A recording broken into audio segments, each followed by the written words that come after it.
it is only 11 o'clock at night, which is my bedtime, but I was awake at 3 o'clock this morning because I woke up and thought it was the actual morning and time to get up, so I look far more tired than I should be.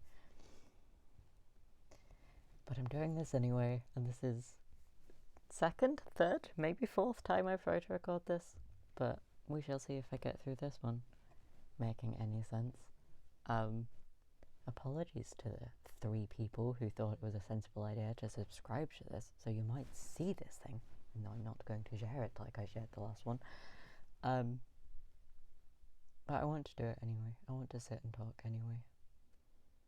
Because it feels like a way of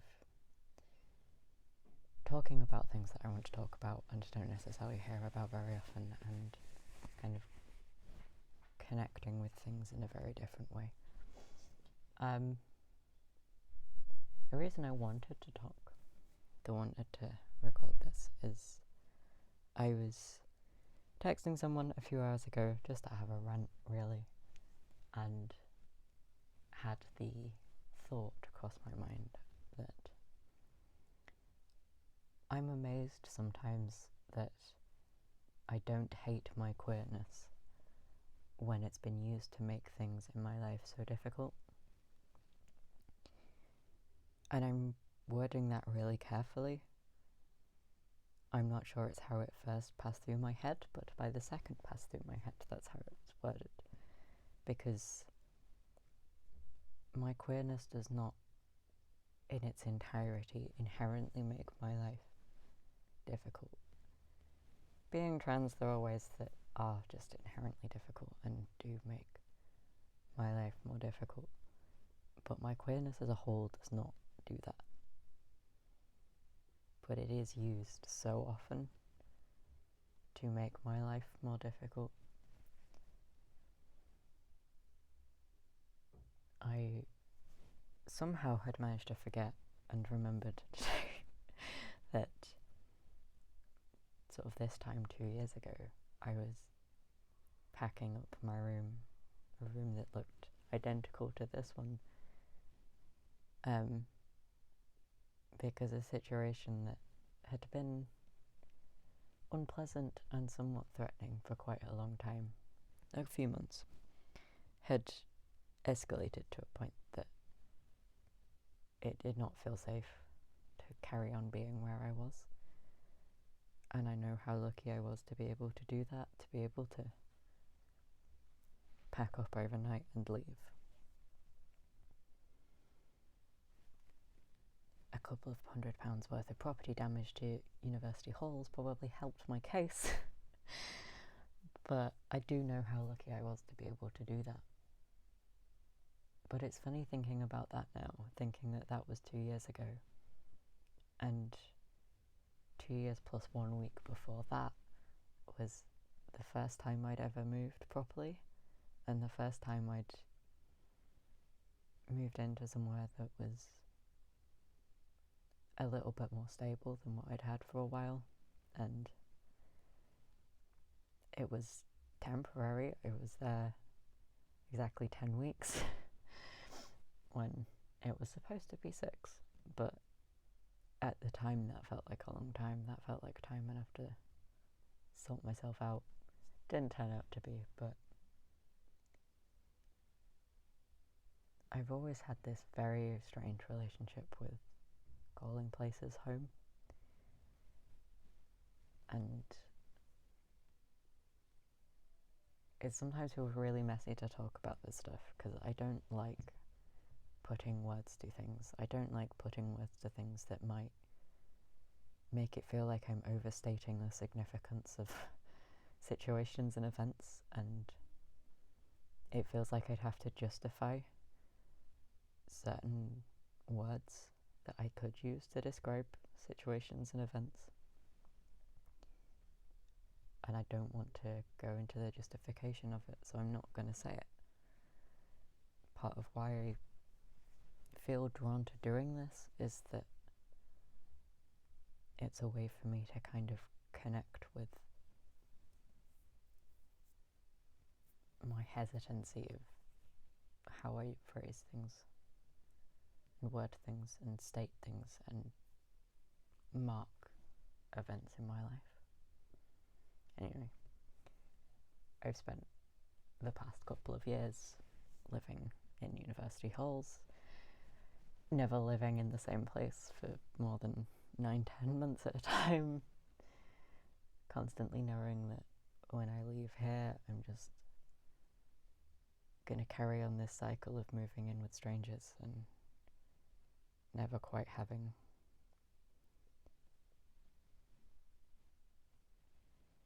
things that I'd want to have out of somewhere that I could call home, rather than just a house or a flat or a room. And in all of that, my queerness has been a factor in the times that I've packed up and moved in the middle of the night. My queerness has been the factor that's made every move I've ever made also feel slightly more risky. Just taken something away so I can never quite feel 100% safe moving in anywhere. But with all of that, my queerness is an amazing, magical thing to embrace. And embracing how I feel about myself and my identity and how I relate my mind and my body with society and the world. And by the world I mean the earth and the ground and the sky and beetles and everything else.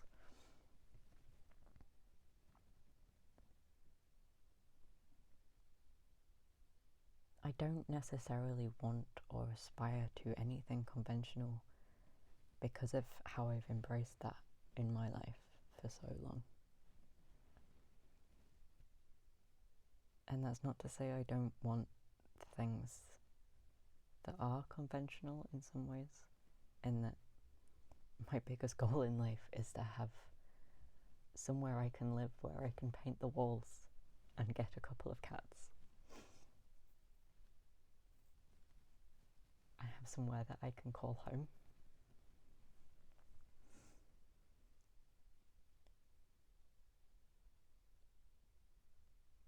The other sort of aspect of my queerness is how I don't necessarily want relationships that might be deemed conventional.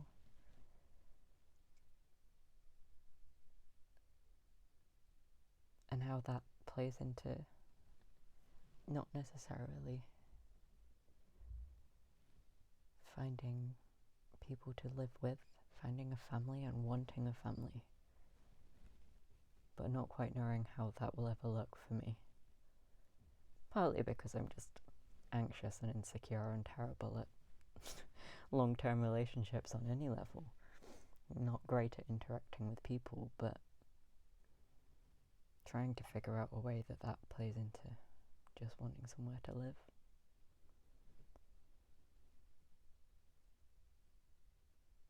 Because home's a difficult thing, but home's a word that I've used to describe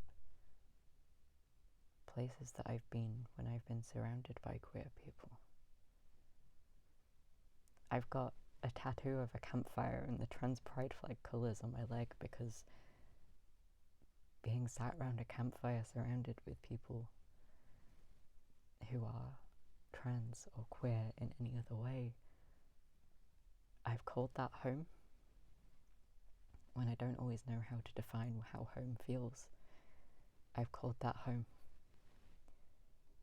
Sometimes I feel at home when I'm in the middle of a protest or late at night talking about things that there's been times I'd never imagined anyone else would understand.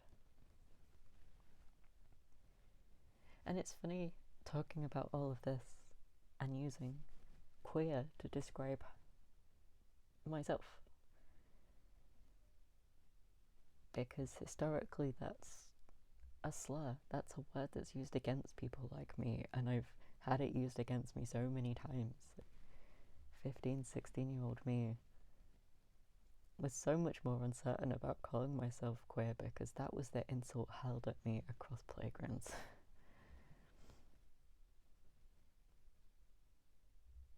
But that's the word that makes me feel slightly more unsafe. And there's so much of my life that I kind of have a narrative about. I can kind of talk about where I've been and what I've done, and how sometimes I've just ploughed through stuff. Sometimes it's wiped me out and broken me down into 1,000 tiny pieces that feels like reassembling a human every time I try to carry on from it. And how I've used so much anger and hurt to build things, to use that as motivation. But right now, sitting here thinking about where I was 2 years ago, where I'll be the next time I have to move, where I was the first time I ever moved, I am angry. I am angry about those situations. But I am so sad. And I'm so tired. And I don't have any way to use that. It's just another way that this is really difficult to talk about, is that I don't have a way to fit this into the narrative that I have of everything else. If I take the bad crap and I make something good, and this doesn't fit, and that's really unsettling. And maybe in 2 years, maybe in 4 years, I will look back on this and I'll have found it. Maybe it'll take 4 decades for me to look back on this and have found it. Maybe I never do. And that's okay. That's okay. I want there to be a point to this. I want there to be a way to end this with some statement that I don't have. There's so much more I could say.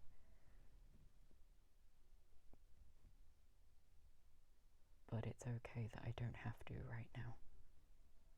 I'm sad. And I'm scared. And that being the only thing is fine.